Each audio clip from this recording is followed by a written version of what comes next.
On n'a pas tous les ans 20 ans et pour la Cité de l'Espace, c'est cette année. Inauguré en juin 1997 par Dominique Baudis, le parc toulousain va s'offrir cette année un événement majeur, le Congrès mondial des astronautes qui s'y tiendra en octobre avec la présence annoncée de l'homme que tout le monde s'arrache en ce moment dès qu'il reviendra sur Terre bien sûr.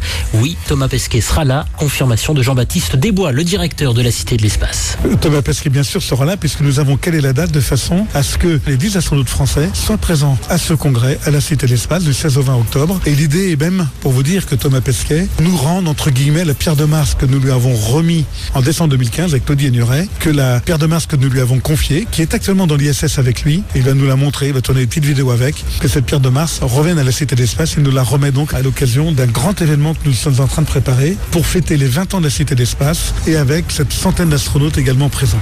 Et justement, Thomas Pesquet, c'est un peu le héros de 6 étudiants toulousains qui viennent de prendre le chemin des États-Unis. Ils vont passer 3 semaines dans le désert de l'Utah pour simuler une expérience de vie sur la planète Mars. Ces étudiants viennent de Supaéro à Toulouse, là même où Thomas Pesquet a étudié il y a quelques années. Et forcément, Victoria Dapoyan a suivi de près l'aventure du Français. On a tous été très mobilisés par son départ. On se sentait vraiment concernés. C'est bizarre, juste parce qu'il faisait partie de notre école et qu'on se disait il y a une dizaine d'années, il était à notre place, alors qu'on le connaît pas forcément. Pour tous les membres de l'équipage, là, on est 7 à partir. Tous les 7, on est vraiment fascinés par le métier d'astronaute.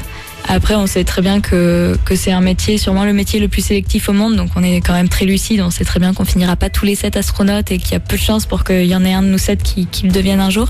Mais on essaie de mettre toutes les chances de notre côté, notamment cette simulation. Oui, c'est une simulation, oui, c'est un peu faux, mais niveau mental, niveau psychologique, c'est quand même une expérience unique pour voir le métier d'astronaute et on a saisi l'opportunité dès qu'on a pu. Des propos recueillis par Léa Warou.